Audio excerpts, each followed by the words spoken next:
Hello again, viewers, and greetings, fellow space travelers. This is Thorn of Night, and welcome to episode 20 of my bee breeding guide. In this episode, we are going to be going to a branch that is off of the Noble line. You need to do the Noble before you can get to this. It is called the Historic branch. And there are 4 bees in this branch that you're going to be making. The Ancient, Primeval, Prehistoric, and Relic bees. Now, they don't really add much in the line of special product. There isn't anything fancy about the comb that they produce, really. But there is one major benefit to this branch, which is why you're going to probably want to go after it. One of their traits is really nice, and it is the fact that they live a long time. But these bees are added by the extra bees, and they prefer just normal biome conditions. They don't have really any tolerances to other humidity or temperature, but they do live a long time. They don't produce much, but they live for a good long time. Also, they have no special effects by default. They use flowers. They're just basically typical bees, except they live a long time. And the comb that they all produce is called Ancient Comb. Nothing really fancy or special about it. It produces beeswax and honey drops when run through a centrifuge. But quick run down here, as you can see, they have elongated, longer, and longest lifespan. So this Relic Bee is what you're probably going to be trying to go after, and that longest lifespan is pretty nice. It makes it so the bee lasts for half an hour. So you can get some other traits from other bees, like high productivity or something, or some sort of effect, and use the Relic Bee for that. But let's go take a look at the actual bees themselves. Hopefully I won't crash. Excellent. I've been doing fairly okay with this. I've not been crashing until after the episode's over, trying to go back. And that's just some sort of instability due to the different mods in the mod pack that I'm using, which, by the way, is part of the Feed the Beast mod pack, and this is the Unleashed set. If you do wish to download this map, you will need Feed the Beast in order to do it, and you will need to get the Unleashed mod pack in order to use this map. And this map is made for you guys to be able to explore. There, basically, I've gone through and made all the different branches have their own little houses, and some in some other biomes as well. But you can go around and explore and do your practicing on here if you don't want to accidentally mess up your bees that you have and waste them in producing something that you weren't going after. But anyway, the first bee we're going after here is called the Ancient Bee, and it's a level 5 bee. It requires Diligent from the Industrious line, which if you don't know how to make that, if you download this map, you can go over to the Industrious bees and take a look at it there, or you can watch my Industrious video. And also it requires Noble. Likewise, you can go over to the Noble hub and look at that there. But let's take a look at the Ancient Bee here. We got a Diligent Princess. I'm just going to use that to see how long it took me to get this. There's the Beelizer right there. It took me just 2 generations, not too bad. And I will need this Ancient Bee for a comparison. Alright, the main difference here is the lifespan, and you can see it got the short lifespan trait from the Diligent. So once you stabilize your line, it will switch over to the elongated lifespan and normalize that way. No real differences there at all, and the only real difference is the output of the Diligent Bee as a possible produce from the hybrid. But I'm going to put these in this chest so you can examine them if you wish, and show you what a typical output from the Ancient Bee is going to be like.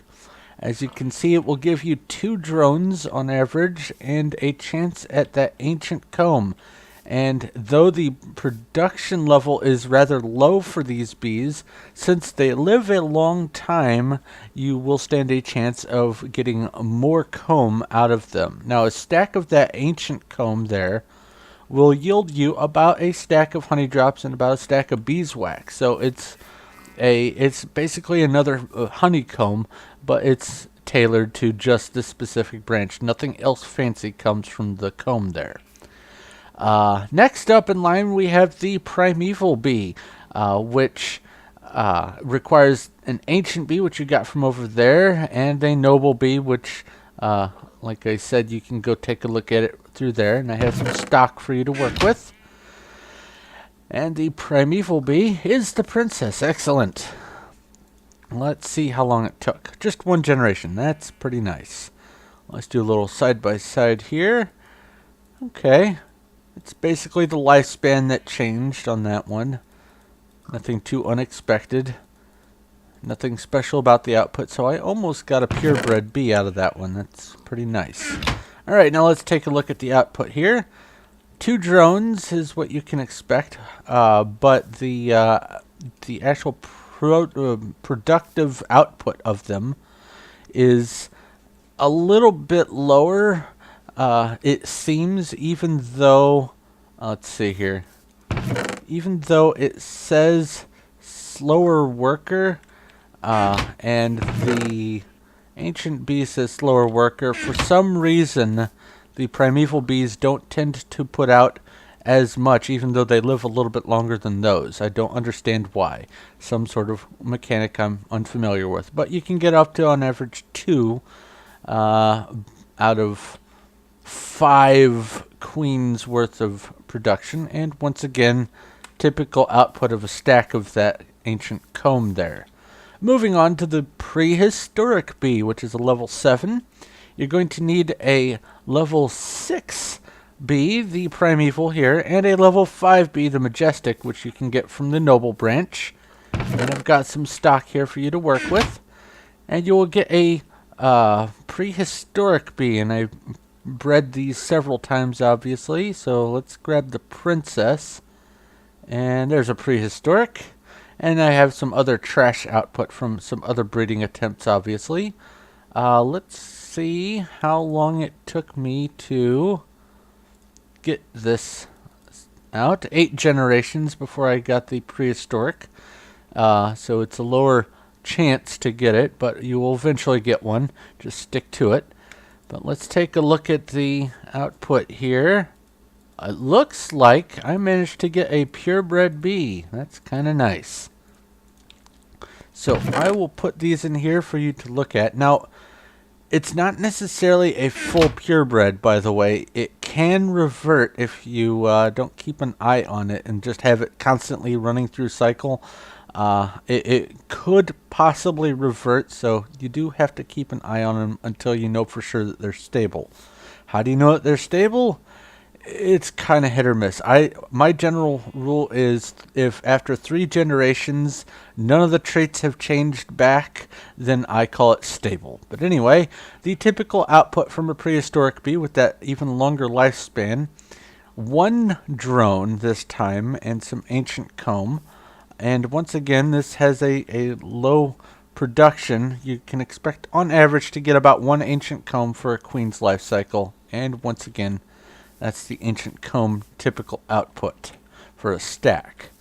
Alright, now finally we are on to the Relic Bee, the longest lived of all of them.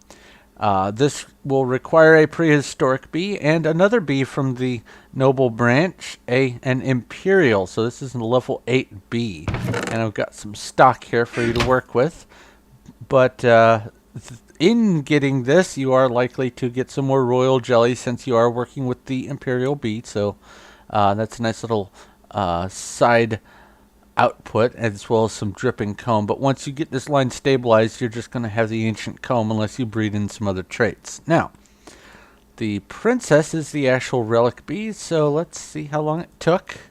5 generations. Not a whole lot. I've had some go into the late 50s for attempting to breed a bee, so that's pretty acceptable. Now let's see here. Not quite a purebred, it's definitely a hybrid. And you can see some of the traits interchanging there. No differences there, of course, and nothing there. So let's put these in here and show you the typical output of a Relic Bee. As you can see, it is this time 2 drones as a normal output. And on average, from one purebred queen, you're going to get about 1 or 2, if you're lucky, of those ancient combs. And once again, there's some output for that. Now, the one of the bees in this line, I forget which off the top of my head, but one of the bees is used to produce bees in another branch called the fossilized branch.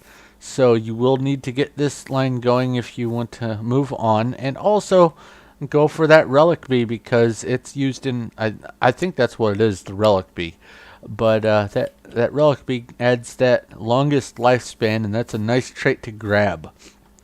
But that is pretty much everything there really is to say about this branch of bees. So thank you very much for watching. I hope this helps and answers any questions you have. If not, please feel free to leave any questions, comments, or suggestions in the comment section below, and I will do my best to respond to you. If you like this video and like what I'm doing here, please feel free to give a like. I do appreciate it. And if you haven't already, go ahead and subscribe so you know when my next videos come out. But that's going to have to be it for this one, so thank you very much for watching. This is Thorn of Night, and I will talk to you later.